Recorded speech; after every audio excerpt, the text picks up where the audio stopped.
नमस्कार साथियों, स्वागत है आपका एक बार फिर हमारे यूट्यूब चैनल पीके एजुकेशन में। और मैं आज फिर आपके सामने एक हरियाणा जी का बहुत ही महत्वपूर्ण टॉपिक लेके आया हूँ। और सामाजिक समझ के हिसाब से भी देखें तो ये टॉपिक बहुत ही महत्वपूर्ण है। ये टॉपिक है महाभारत से, और महाभारत के उन्हीं कैरेक्टरों पे बात की जाएगी, महाभारत के उन्हीं तथ्यों पे बात की जाएगी जो हरियाणा के पेपर में की दृष्टि से बहुत महत्वपूर्ण है। और आप सभी जानते हैं कि हरियाणा के पेपर में महाभारत से 1 या 2 प्रश्न हर बार पूछा जाता है। और मैं ये भी कोशिश करूँगा कि एक क्रमबद्ध काल के अनुसार और क्रमबद्ध जो महाभारत की घटनाएँ हैं उसके हिसाब से आपको समझाऊँ। ये आपके लिए अति महत्वपूर्ण बन जाता है, क्योंकि महाभारत एक हमारा बड़ा ही महत्वपूर्ण ग्रंथ है, जैसे रामायण है, महाभारत है, और इनके बारे में आपको जानकारी अवश्य होनी चाहिए। और नई पीढ़ी में ये देखा गया नौजवानों में कि बहुत कम ही ऐसे हमारे प्यारे दोस्त हैं जिनको ये चीज़ें आती हैं, ठीक है? जिनको महाभारत का पता है, रामायण का पता है, अन्यथा बहुत सारे ऐसे बच्चे हैं जिनको ये चीज़ें नहीं आती। तो आशा करता हूँ आप इसको बहुत ध्यान से देखेंगे, और ये मैं कहानी के फॉर्म में इसको लेके आया हूँ। आप सभी 15-20 मिनट तक इत्मीनान से बैठे रहिए, समझने की कोशिश कीजिए।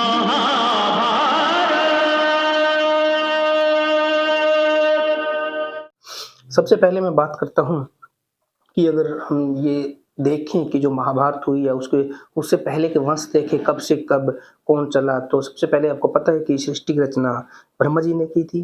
ब्रह्मा जी से अत्रि उत्पन्न हुए थे, और अत्रि से उत्पन्न हुए बुध, बुध से नहीं चंद्रमा सॉरी चंद्रमा से बुध, बुध से पुरुरवा, पुरुरवा से नहुस, और उनके बाद फिर ययाति आए, ययाति के बाद पुरु आए, पुरु से के जो वंशज थे वो भरत था। भरत थोड़ा सा महत्वपूर्ण चीज बन जाता है। ये भरत जो राजा था ये बहुत ही चक्रवर्ती था, और इसके नाम पे ही भारत का जो नाम है भारत पड़ा है, ठीक है? और भरत के वंश से कुरु, ठीक है?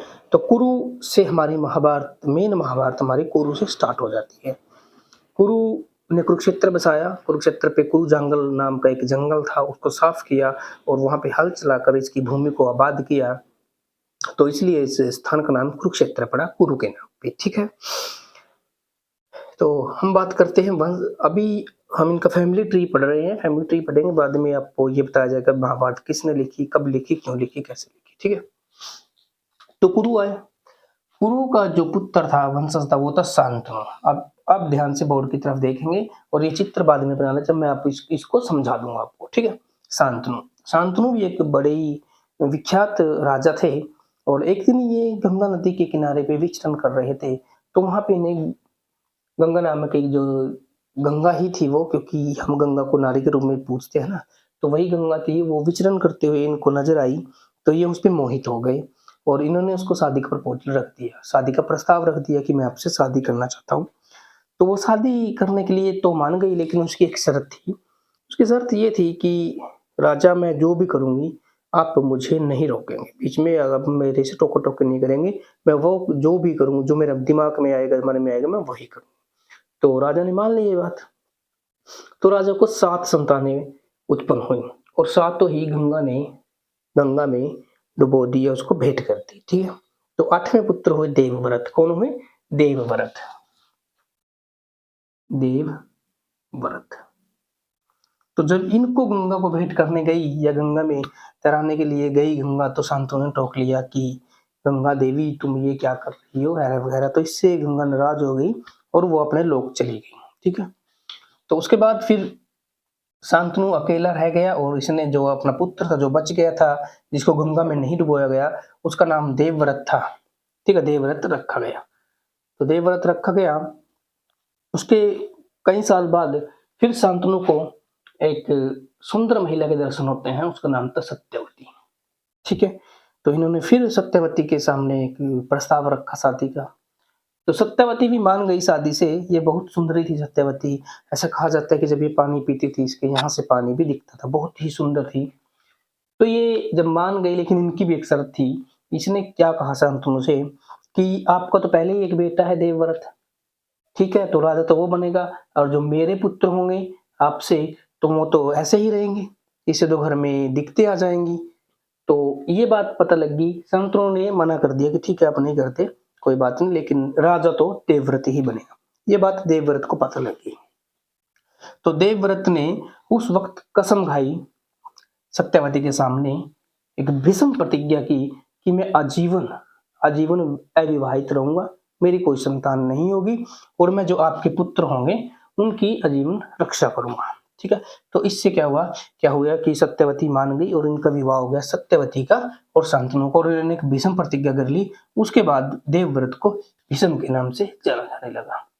ठीक है दोस्तों, आगे बात करते हैं। तो शांतनु और सत्यवती के दो पुत्र हुए, चित्रागंध और विचित्रवीर्य। चित्रागंध को बचपन में ही चित्रागंधा नामक राक्षस ने मार दिया था और उसके बाद बच गई विचित्रवीर्य। तो विचित्रवीर्य की रक्षा कौन कर रहे थे? उनके जो एक तरह से संरक्षक थे, भीष्म पितामह थे।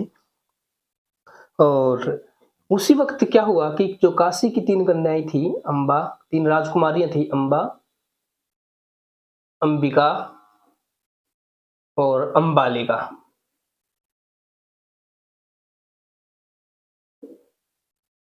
अंबा, अंबिका, अंबालिका।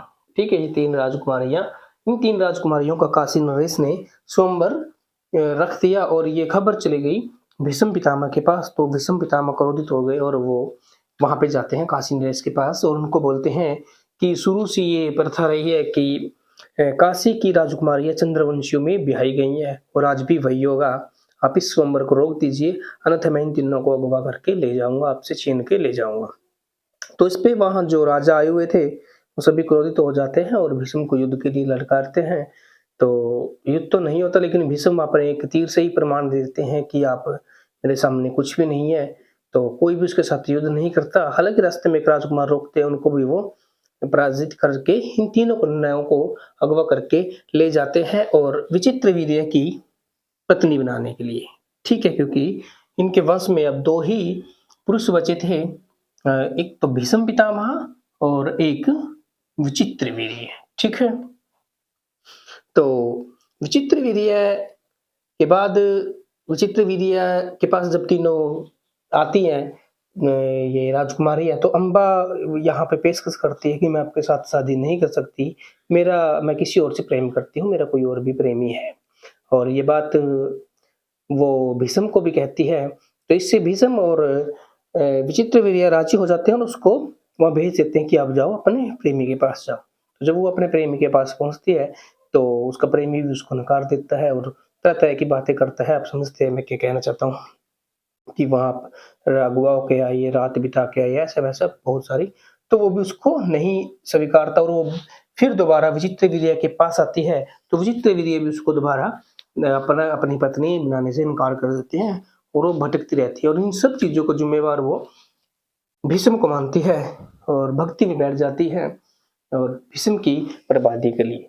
तो जो युद्ध है महाभारत का, उसमें फिर भीष्म की मृत्यु का कारण वही बनती है, क्योंकि उसने अपना जेंडर परिवर्तन कर लिया था। वो शिखंडी बन गई थी, वो ना औरत रहा और ना पुरुष रही थी, तो वो शिखंडी बन गई थी ब्रह्मा के वरदान से।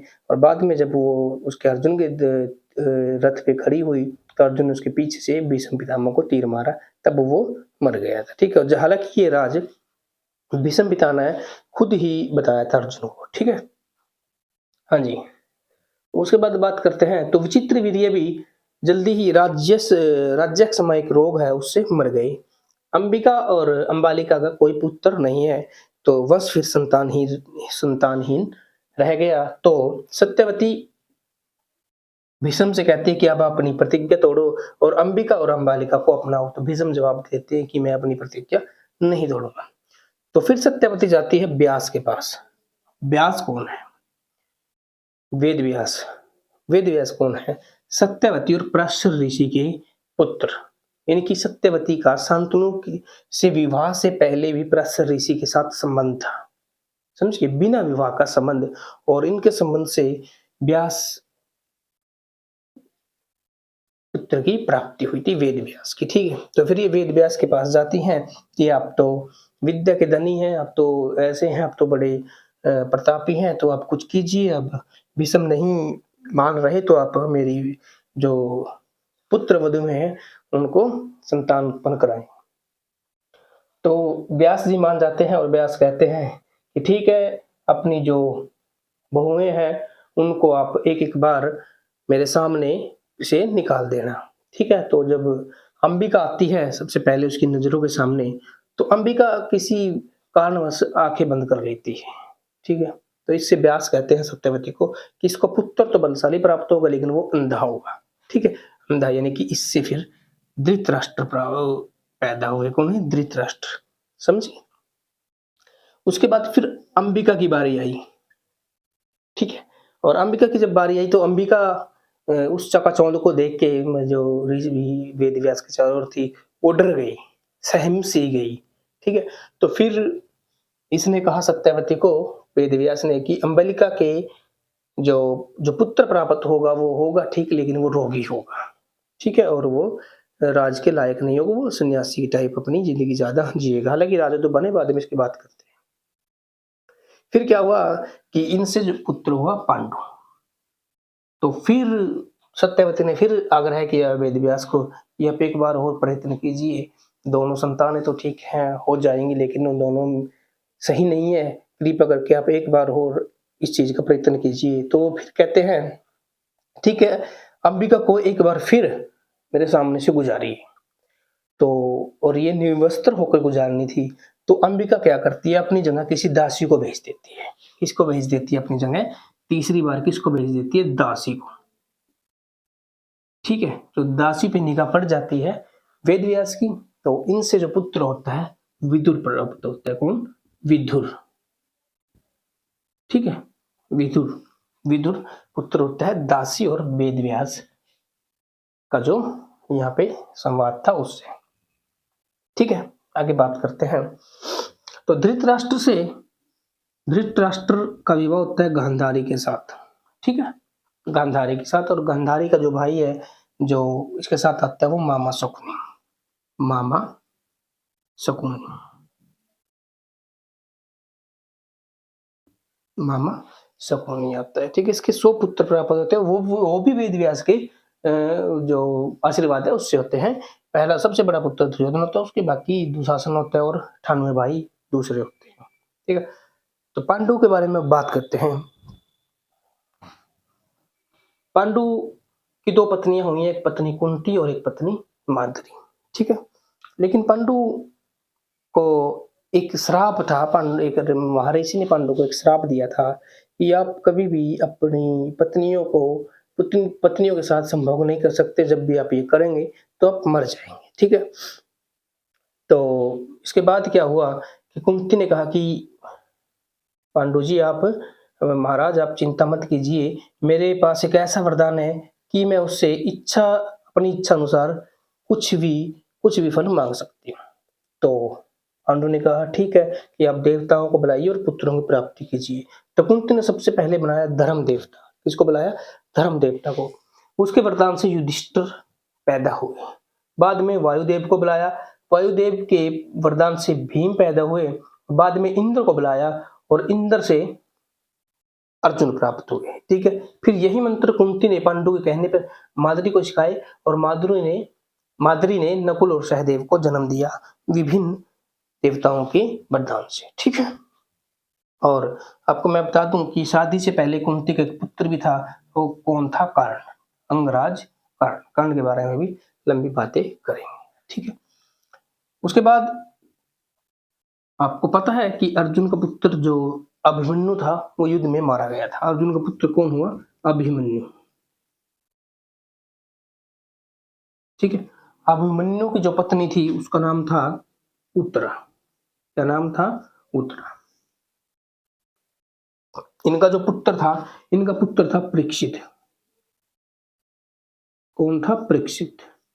ठीक है, परीक्षित ने अपनी दूसरी राजधानी कहाँ बनाई थी? असंध में। कहाँ? असंध में। असंध में बनाई थी। असंध करनाल डिस्ट्रिक्ट में स्थान है। ठीक है, यहाँ जरासंध का किला भी है। तो कहते हैं कि जो कलयुग की शुरुआत है वो परीक्षित के समय से हुई है। आप ये बात बिल्कुल स्टार मार्क करके लिख लीजिएगा कि जो कलयुग की शुरुआत है वो परीक्षित के टाइम से हुई है।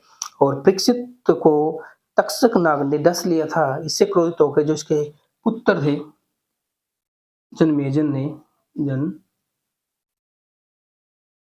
ये आपको शायद दिख नहीं रहा होगा, दिख रहा है। इनके पुत्र थे जन्मेजय, इन्होंने सर्प दमन आग करवाया, नागों की शक्ति को नष्ट करने के लिए सर्प दमन आग करवाया। क्या करवाया? सर्प दमन आग करवाया।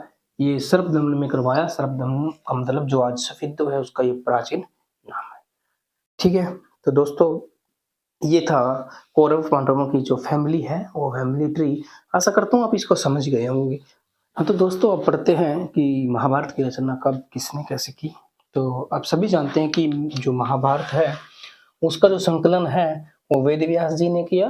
वेद व्यास जी ने अपने वो बोला, और इसका जो लेखन कार्य है वो सबसे पहले सरस्वती जी ने किया। सरस्वती के साथ वेद व्यास जी की जो है स्पीड मैच नहीं की, और फिर ये कार्य श्री गणेश जी ने किया, और मोर पंख के साथ महाभारत को लिखा गणेश जी ने। लेकिन मोर पंख बार बार टूट जा रहा था, और जो वेद व्यास जी की बोलने की स्पीड थी वो आगे बढ़ रही थी, तो इसलिए गणेश जी ने, ऐसा कहा जाता है कि अपने एक दांत तोड़ लिया और उस दांत से आगे का लेखन कार्य किया। इसलिए गणेश जी को एक दंत भी कहा जाता है। मोर पंख एक दंत मूसे की सवारी। ठीक है, तो ये वेद व्यास जी ने लिखी, और कहाँ पे लिखी? ये वनस्थली में लिखी। वनस्थली का मतलब है जो आज का बस्तली गांव है। बस्तली गांव है एक, बस्तली गांव, और ये कहाँ पे है? करनाल डिस्ट्रिक्ट में, निसिंग के पास। ठीक है, यहाँ पे की। और ये भी प्रश्न आता है कि वेद व्यास जी ने जो महाभारत की रचना है या महाभारत के श्लोकों का संकलन है वो कहाँ पे किया, किस नदी के किनारे किया? और सरस्वती नदी के किनारे किया, क्योंकि वेद व्यास का यहाँ बसली गांव में मंदिर भी है, और वहां पे जो कुआं था, ऐसा कहा जाता है कि उस कुएं के नीचे से सरस्वती जो नदी थी वो निकल रही थी। ठीक है, ये था इसके रचयिता के बारे में। और इसका जो प्राचीन नाम है, इसको जय संहिता भी कहा जाता था, महाभारत को जय संहिता भी कहा जाता है, और ये महाकाव्य भी है, सबसे बड़ा महाकाव्य है। और इसको पांचवा वेद भी कहा जाता है, पांचवा वेद। ठीक है, चार वेद आपने पढ़ रखे होंगे, लेकिन पांचवा वेद किसको कहा जाता है? महाभारत को कहा जाता है। जब मैंने आपको बात बताई थी कि कुरु ने कुरु जंगल को साफ करके वहां पे फसल उगाने का काम किया, कृषि का काम किया, तो उस वक्त वहां पे धन धान्य बहुत ज्यादा होने लगा, इसलिए जो हरियाणा की धरती है उसको बहुधान्य का कहा जाने लगा महाभारत के समय में। ठीक है, तो ये वस्तली गांव में है वनस्थली। ठीक है, आगे बात करते हैं। बहुत बीच में बहुत लंबी बातें हुई हैं, बहुत लंबी महाभारत, लेकिन हमें उससे कोई लेना देना नहीं। हम सीधा आते हैं कि जो कौरवों की, जो पांडवों की राजधानी थी, पांडवों की राजधानी वो इंद्रप्रस्थ थी। क्या थी प्यारे बच्चों, दोस्तों? इंद्रप्रस्थ। ठीक है, और कौरवों की थी, जो कौरवों की थी वो थी हस्तिनापुर। हस्तिनापुर, ठीक है, हस्तिनापुर। ये पुर क्यों लगाते हैं? आपने देखा होगा कि गांव के नाम के पीछे पुर और पुरी लगा होता है। पुर का मतलब किला या गांव या शहर ही होता है। ठीक है, इसलिए पुर लगा देते हैं। हस्तिनापुर। इंद्रप्रस्थ आप जानते हैं कि ये दिल्ली है, और हस्तिनापुर जो आज मेरठ है वो है। ठीक है, हस्तिनापुर को जीतने के लिए ये युद्ध हुआ था। किसको जीतने के लिए? हस्तिनापुर को जीतने के लिए। क्योंकि होता क्या है कि इंद्रप्रस्थ तो राजधानी पांडवों की है ही थी, लेकिन जब जुआ खेलते हैं, ये एक जो सुकनी मामा दुर्योधन की तरफ से खेलता है, उसमें ऐसी कुछ कला थी कि वो जितने अंक चाहता था दुर्योधन उतने ही लेके आ जाता था। तो सब कुछ हार गए थे पांडव, इवन दा वो द्रौपदी को भी हार गए थे। ठीक है, और फिर जब कुछ भी नहीं बचा तो उनको 12 साल का वनवास हुआ था, और 1 साल का ज्ञातवास उनको बिताना था। ज्ञातवास होता है कि 12 साल तो आप कहीं भी रहो, बस आपको राजपाट में नहीं रहना। ठीक है, जंगलों में घूमना है। और अज्ञातवास का जो वर्ष होता है उसमें क्या है कि आपने अपनी पहचान छुपानी है। यानी कि अगर कौरवों ने पांडवों में से किसी एक भी पांडव को देख लिया उस वर्ष के दौरान, तो उनको 12 साल दोबारा फिर वनवास पूरा करके आना पड़ेगा। ठीक है, तो उन्होंने जिस तरह से जब वो वनवास में गए तो उन्होंने अपना अधिकतर जो 9-10 वर्ष है वो काम्यक वन में गुजारे। काम्यक वन जो वर्तमान में कमोदा गांव है। कौन सा? कमोदा गांव। कमोदा गांव है, और ये के यूके में है, कुरुक्षेत्र में। कहाँ पे है? कुरुक्षेत्र में। ठीक है, यहाँ पे गुजारे। और कुछ इन्होंने पंचवटी जो यहाँ पे गुजारे, बाकी और बहुत सारे यहाँ पे सूर्य वन, अदिति वन, कई वन थे, ब्यास वन भी यहीं पे था। यहाँ पे इन वनों में इन्होंने अपना वो गुजारा अपना समय। अब तो बात करते हैं अज्ञात वर्ष की। अज्ञात वर्ष में इन्होंने अपना अज्ञात वर्ष का अधिक जो समय है वो विराट नगर में गुजारा, ठीक है। और विराट नगर आपको मैं बताता हूँ, जो पिंजौर है, पिंजौर के आसपास का क्षेत्र है, उस टाइम विराट नगर था, ठीक है। इस पे अभी अभी तक असमंजस है, इस पे विभिन्न जो इतिहासकारों का विभिन्न मत है, क्योंकि जो विराट नगर था वो मत्स्य जो प्रदेश था उसकी मत्स्य जो देश था उसकी राजधानी थी, जबकि ये भी कहा जाता है कि जो मत्स्य जो जनपद था या उस टाइम का देश था वो दक्षिण हरियाणा और राजस्थान के क्षेत्र में, ठीक है। लेकिन हम यहाँ पढ़ेंगे जो हमारे जीके के हिसाब से है, जो विराट नगर पिंजौर में था। कहाँ पे है? पिंजौर में, ठीक है। यहाँ ये बहुत बड़ा क्षेत्र था, और ये जो आधुनिक यमुनानगर है, आधुनिक जो हिमाचल का ऊपर दक्षिणी क्षेत्र है, उन सब में ये फैला हुआ था, ठीक है। तो यहाँ पे गुजारा विराट नगर में इन्होंने। विराट नगर में इन्होंने अपनी पहचान छुपाई, और जो युधिष्ठिर है वो कंक बन गए। कंक होता है कोई जुआ वगैरह खेलने वाला, जो क्रीड़ा खेलते थे ना वो खेलने वाला, ठीक है। हम तो हरियाणा भाषा में उसको कोड्डे बोलते हैं, बाकी उसका पता नहीं मुझे इतना। और अर्जुन बन गए, जो उनकी राजकुमारी थी विराटनगर की, उत्तरा उसका नाम था, जो बाद में अभिमन्यु की पत्नी बनी, उसको नृत्य सिखाने वाले ये बन गए। और द्रौपदी, भीम, नकुल, सहदेव इन्होंने अलग अलग कार्य संभाल लिए, और द्रौपदी और भीम रसोई का काम संभालने में लग गए। तो इस समय इन्होंने बहुत सारा वहां पे समय इस तरह से गुजारा, ठीक है। उसके बाद इन्होंने कुछ, और यहाँ पे सबसे मेन बात है कि यहाँ पे इन्होंने भीमा देवी मंदिर, भीमा देवी मंदिर बनाया। भीमा देवी मंदिर, ठीक है। भीमा देवी मंदिर में काली माता की जो काली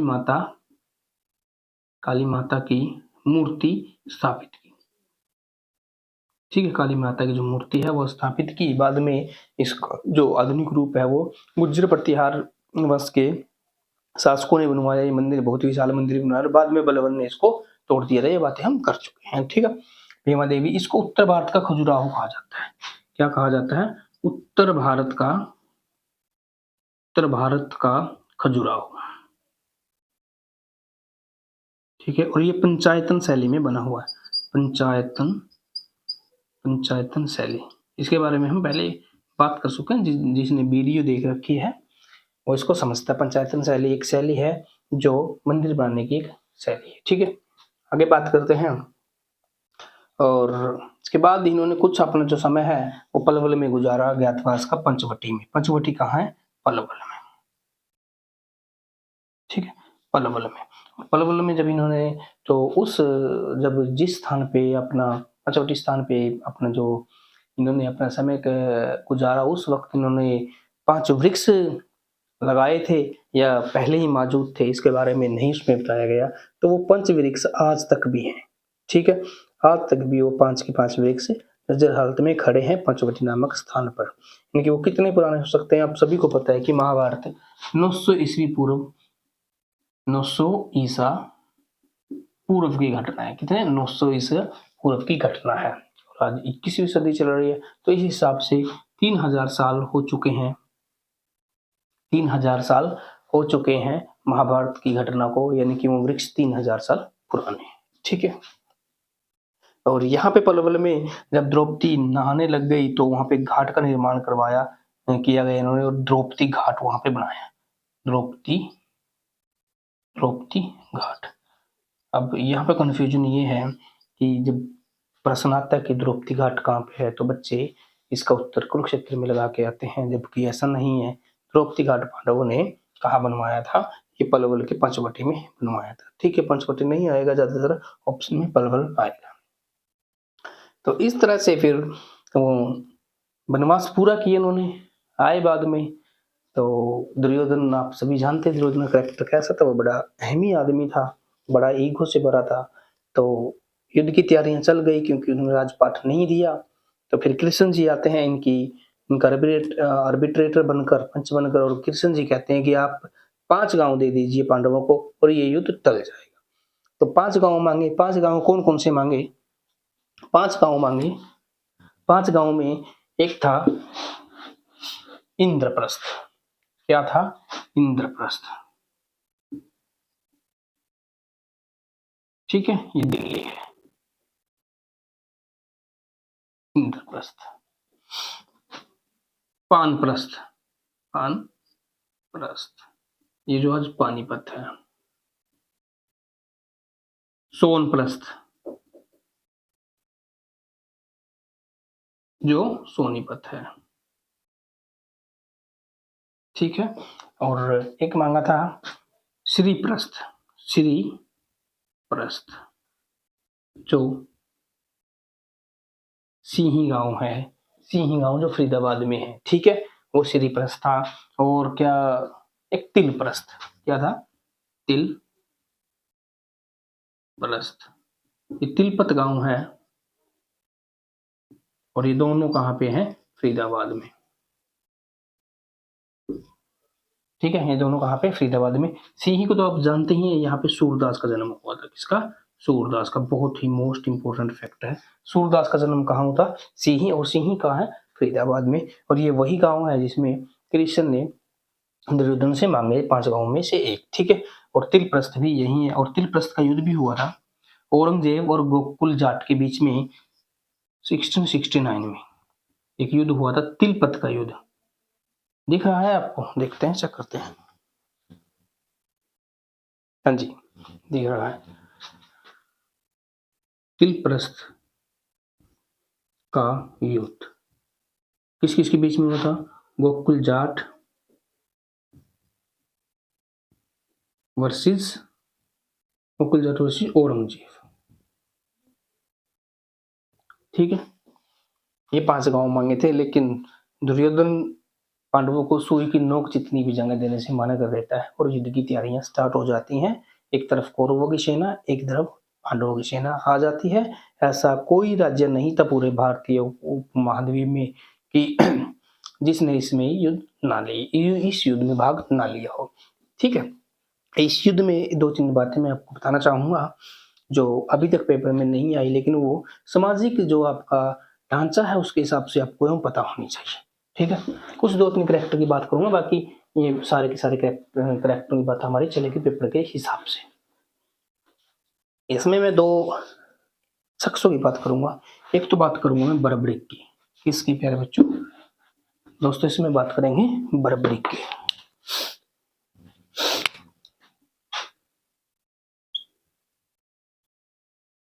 बर्बरिक।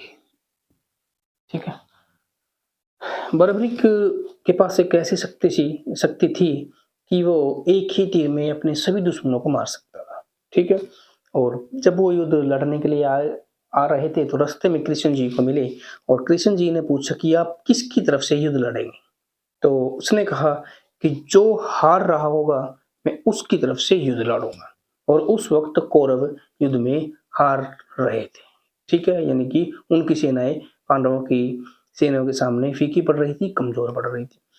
तो श्री कृष्ण ने कहा कि फिर आपका जो आपने कहा है कि आप कैसे कर सकते हैं, कैसे युद्ध जिता सकते हैं, तो उसने बताया कि मेरे पास ऐसी ऐसी शक्ति है कि मैं एक ही तीर में सबको मार सकता हूँ। जितने भी मेरे दुश्मन हैं उनको टारगेट करके एक ही तीर में सबको मार सकता हूँ।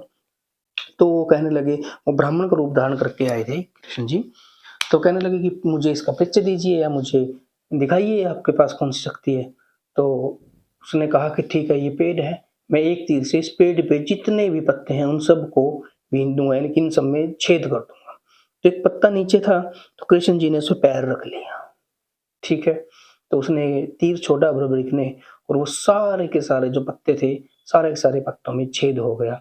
और कृष्ण ने जब पैर उठाकर देखा तो उस पत्ते में भी छेद पाया गया। तो कृष्ण को एहसास हो गया था कि ये एक तीर में सब सारे पांडव और सारी पांडवों की सेना को मार देगा। ठीक है, तो फिर वो उससे दक्षिणा मांग लेता है और दक्षिणा में उसका सिर मांग लेता है। ठीक है, तो उसका सिर मांग लेता है, लेकिन वो इच्छा जाहिर करता है बर्बरिक कि मुझे युद्ध देखना है। तो फिर उसको राजस्थान में उसका जो सिर रख दिया जाता है और वो सारा का सारा युद्ध देखता है। और बाद में जब उससे पूछा जाता है कि युद्ध किसने जीता, तो पांडवों का अहंकार तोड़ देता है कि युद्ध आपने नहीं जीता, ये युद्ध श्री कृष्ण ने जीता है। ठीक है, और आज इसका नाम क्या है? खाटू श्याम। सभी जानते हैं कि खाटू श्याम है जो हमारे खाटू श्याम, इनका आज कितना क्रेज है, कितनी इनकी संगत हो चुकी है, कितने लोग दिन में, कितने श्रद्धालु इसको दर्शन को जाते हैं। तो खाटू श्याम है, श्री खाटू श्याम, वो बरबरी की ही है महाभारत की, ठीक है। इसलिए इनकी पूरी की पूरी पिक्चर नहीं है, इनका सिर्फ एक ही पिक्चर आती है, वो सिर की आती है, ठीक है। और श्याम इनका नाम, क्योंकि इनका जो गुरु है वो कृष्ण है, ठीक है, इसलिए उनके पीछे श्याम है। श्याम का नाम कृष्ण का नाम श्याम है ना, इसलिए। और ये जब इन्होंने कहा था कि मैं उसकी तरफ से युद्ध लड़ूंगा जो हार रहा होगा, ठीक है, यानी कि जो हारने की तरफ अग्रसर है, यानी कि जिसकी सेनाएं कमजोर पड़ चुकी है, जो हार चुका है, मैं उसकी तरफ से लड़ूंगा। इसलिए इनका नाम है हारे का सहारा, हारे का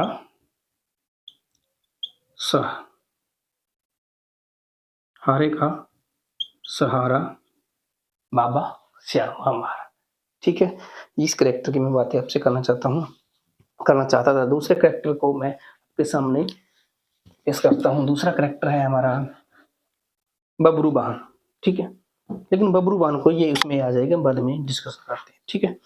तो इस तरह से जब युद्ध आ गया तो बीच में आप सभी को पता है कि अर्जुन विचलित हो जाते हैं कि मैं अपने चाचा ताऊ को नहीं मारूंगा, वो नहीं चलाऊंगा। तो फिर कृष्ण जी क्रोधित हो उठते हैं, वो गीता को उपदेश देते हैं और दिखाते हैं कि मैंने इन सबको मार रखा है, तो सिर्फ अपना कर्म कर, ठीक है, फल तो वो भगवान ही देगा। और वो स्वयं कहते हैं कि मैं ही सब कुछ, मैं ही महाकाल हूँ, वो दिखा देते हैं कि सब मरे पड़े हैं। तो गीता का संकलन अगर आपसे पूछा जाए कि गीता का संकलन किसने किया, तो गीता का संकलन भी श्री वेद व्यास जी ने किया, ठीक है। आगे चलते हैं। युद्ध हो चुका था, युद्ध शुरू हो चुका था, और युद्ध का वर्णन तो मैं नहीं कर पाऊंगा, बहुत ही लंबा है, आपने शायद देख भी लिया होगा या कहीं पे पढ़ लिया होगा इसके बारे में। फिर जो स्थान है हरियाणा के, उन स्थानों पर क्या क्या घटनाएं घटी, कौन कहाँ पे मरा, कौन कहाँ पे, जैसे अभिमन्यु की मैंने बात बताई कि चक्रव्यूह की रचना कहाँ पे हुई, उनके बारे में कुछ और फैक्ट है, उनके बारे में हम बात कर लेते हैं।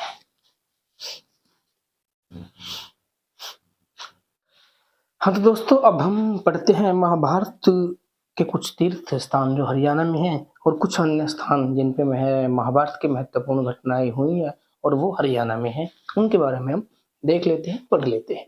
सबसे पहले हम पढ़ते हैं जयंती देवी मंदिर। जयंती देवी मंदिर जींद में है। कहाँ पे है? जींद में, ठीक है। जब युद्ध शुरू हो रहा था, तो युद्ध शुरू होने से पहले श्री कृष्ण ने कहा पांडवों से कि अगर आपको युद्ध जीतना है तो जय की देवी की पूजा कीजिए, यानी कि विजय की देवी की पूजा करनी पड़ेगी आप लोगों को, और जाइए जींद, जाइए वहां पे जयंती देवी, विजय की देवी, जय की देवी एक ही है, कि जयंती देवी की पूजा कीजिए। और तब फिर पांडव गए और वहां पे जाके जयंती देवी की मंदिर का निर्माण करवाया, मूर्ति का निर्माण करवाया और उसकी पूजा की। और पांडवों की कुल देवी भी जयंती देवी ही है, ठीक है। ये था जयंती देवी के बारे में बातें। अगला है हमारा नवकुंड ग्रह। आप सभी जानते हैं कैथल में है। ये भी महाभारत के युद्ध से पहले श्री कृष्ण ने पांडवों द्वारा स्थापित करवाए गए, इनमें इनकी जो स्थापना है वो युधिष्ठिर जी ने की थी। इन कुंडों का निर्माण भी युद्ध में विजय प्राप्त करने के लिए कराया गया था, ठीक है। आगे अष्टकुंड तोसाम भिवानी में है। कहाँ पे है? तोसाम में, ठीक है, इसको याद रखेंगे। सूर्य कुंड कपाल मोचन में है।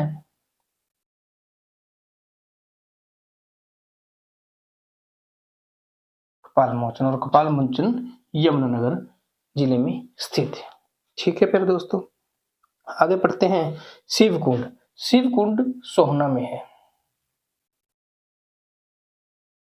ठीक है, सोहना गुरुग्राम जिले में स्थित है।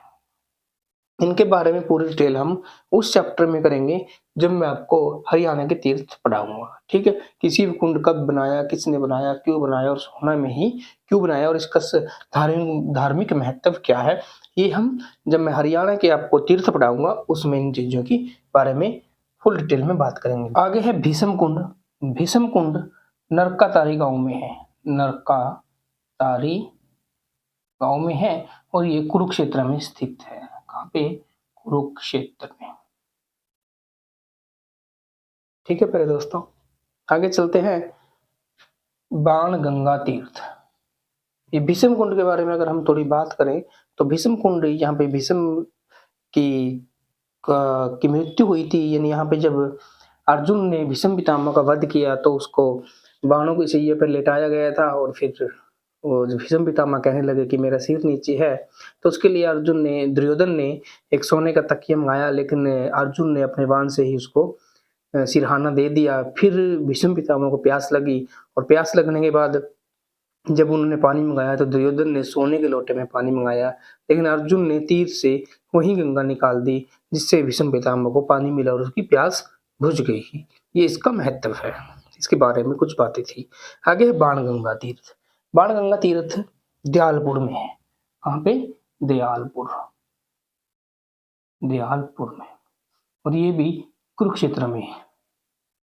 ये भी कुरुक्षेत्र में स्थित है बाणगंगा तीर्थ। यहाँ भी गंगा निकाली गई थी। क्या हुआ कि जब रथ के घोड़े जो श्री कृष्ण चला रहे थे, श्री कृष्ण सारथी थे अर्जुन के महाभारत युद्ध में, आप सभी को पता है, तो घोड़ों को प्यास लग गई तो श्री कृष्ण ने बोला कि हे पार्थ, पार्थ अर्जुन का दूसरा नाम है, अर्जुन के कई नाम है, धनंजय, पार्थ, ये 2-3 नाम और हैं, कि अपने जो घोड़े हैं उनको प्यास लगी है, इनके पानी का बंदोबस्त कीजिए। तो जब भी अर्जुन ने तीर मारकर वहां पे गंगा निकाल दी, इसलिए उस स्थान का नाम पड़ा बाणगंगा तीर्थ, और ये दयालपुर कुरुक्षेत्र में है। ठीक है प्यारे दोस्तों, आगे चलते हैं। ज्योतिषर तीर्थ आप सभी को पता है, श्री कृष्ण ने गीता का उपदेश अर्जुन को ज्योतिषर तीर्थ में ही दिया था। आगे है भूरिश्रवा तीर्थ। भूरिश्रवा तीर्थ ही भोर सैदा में है। कहाँ पे है? भोर सैदा, और ये भी केयूके में है, कुरुक्षेत्र में। ठीक है, भोर सैदा। ये भूरिश्रवा एक ऋषि थे, यानी कि एक राजा थे वो, और कौरवों की तरफ से लड़ रहे थे। इसने जो श्री कृष्ण क्या एक सौतेला भाई था, कजन कह सकते हैं इसको आप, उसके 10 बेटों को इसने वध किया था। फिर धोखे से महावीर ने, जो कृष्ण के भाई थे, उन्होंने भूरिश्रवा का भोर सैदा गांव में वध कर दिया गया था। आज वहां पे जहाँ पे इनका वध हुआ था वहां पे मंदिर है, भूरिश्रवा महाकाल मंदिर है, क्योंकि ये मरने के बाद इनकी आत्मा महाकाल यानी कि शिव में जाकर मिल गई थी। ये शिव के बड़े भक्त थे, तो वहां पे आज मंदिर है, और मंदिर के पास वन विभाग ने एक जो जलाशय, छोटा सा जलाशय है, तालाब है, उसमें मगरमच्छ पालन किया जाता है। और इसके बारे में सबसे मेन इंपॉर्टेंट बात यह है कि हरियाणा में मगरमच्छ प्रजनन केंद्र कहाँ पे है? हरियाणा का मगरमच्छ प्रजनन केंद्र भोर सैदा गांव कुरुक्षेत्र में है। ये बात आप याद रखें।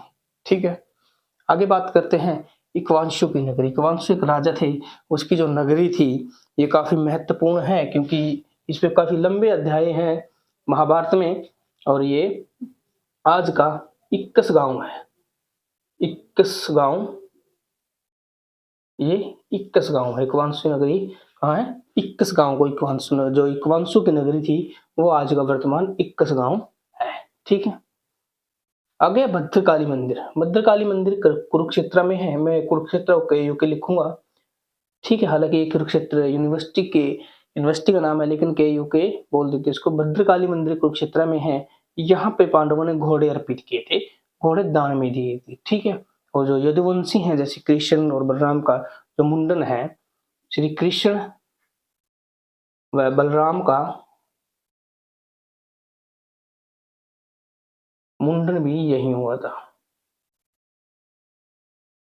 श्री कृष्ण बलराम का मुंडन भी कहाँ पे हुआ था? भद्रकाली मंदिर कुरुक्षेत्र में हुआ था। ठीक है, खेड़ी गुजरे गांव है सोनीपत में।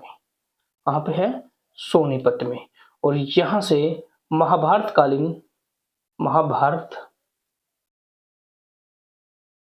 कालीन मिट्टी के बर्तन मिले हैं। क्या मिले हैं? मिट्टी के बर्तन। ठीक है, मिट्टी के बर्तन मिले हैं। आप इनको साफ साफ लिख लीजिएगा। ठीक है, अपने नोट्स बना लीजिएगा साथ साथ में। खेड़ी गुजर गांव सोनीपत में, और ये यहाँ से महाभारत कालीन मिट्टी के बर्तन प्राप्त हुए हैं, मिले हैं खोजकर्ताओं को। ठीक है, आगे बात करते हैं पिहोवा की। पिहोवा आप सभी जानते हैं कि ये हरियाणा की गया नगरी इसको बोला जाता है। क्या बोला जाता है पिहोवा को? हरियाणा की गया नगरी, गया नगरी। ठीक है, और यहाँ पे जो युद्ध में मारे गए थे, जितने भी लोग मारे गए थे, उनका जो पिंडदान है वो कौरव पांडवों ने यहाँ पे करवाया था। ठीक है, पांडवों ने यहाँ पे सभी जितने लोग मारे गए थे उनका पिंडदान यहाँ पे करवाया गया था। और पांडु पिंडारा ये कुरुक्षेत्र में है, वो भी आप सभी जानते हैं। यहाँ पे खास बात है कि यहाँ पे विश्वामित्र जी का टीला भी है, ठीक है। भावली गुरुद्वारा है जहाँ पे गुरु नानक देव जी खुद आए थे। इसके बारे में फुल डिटेल में बात करेंगे जब हम जिलेवार परीक्षा पढ़ेंगे। और कुरुक्षेत्र का जब नंबर आएगा कुरुक्षेत्र में मैं आपको पिहुआ की पूरी डिटेल पढ़ाऊंगा, ठीक है। आगे बात ये पांडु पिंडारा है जो यहाँ पे पिंडदान कराया था, लेकिन यहाँ पे पांडवों ने अपने पूर्वजों को करवाया था। पांडु पिंडारा जींद में है और यहाँ पे भी पांडवों ने अपने पूर्वजों का पिंडदान करवाया था, ठीक है। पिहोवा में सभी का करवाया था जितने भी लोग मारे गए, और यहाँ पे जो पांडु पिंडारा है यहाँ पे अपने पूर्वजों का करवाया था, ठीक है। डूंडवा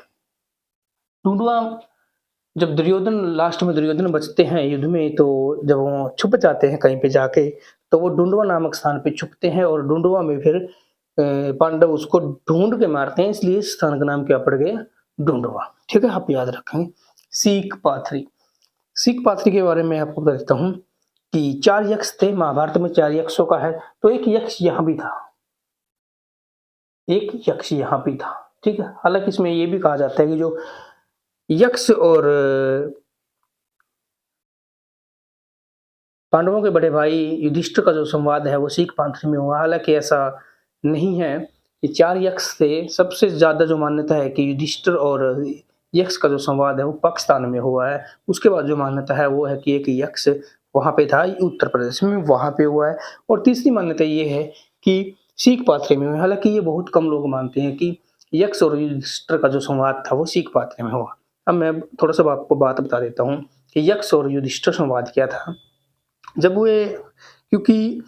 ये अपने वनवास में थे पांडव, तो इनको बहुत प्यास लग की, बहुत लंबे समय से चल रहे थे। तो युधिष्ठिर ने बोला भीम या अर्जुन किसी को भी कि आप जाओ पानी देख के आओ। तो वहां पे एक तालाब था, देख लिया और बिना सोचे समझो पानी पीने लग गया। लेकिन वहां पे ये आवाज आई एक यक्ष की। मैं आपको ये भी बताऊंगा कि यक्ष कौन होते हैं। तो यक्ष ने कहा कि या तो मेरे प्रश्नों के उत्तर दो या पानी मत पियो, नहीं तो आप मर जाओगे। तो भीम ने ये बात नहीं सुनी और उसने पानी पी लिया और वो मर गया।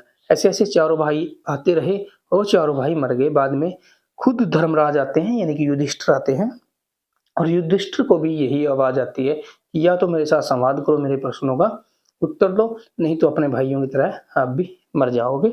और अगर आपने मेरे प्रश्नों का उत्तर सही दे दिया तो मैं आपके एक भाई को जिंदा कर दूंगा।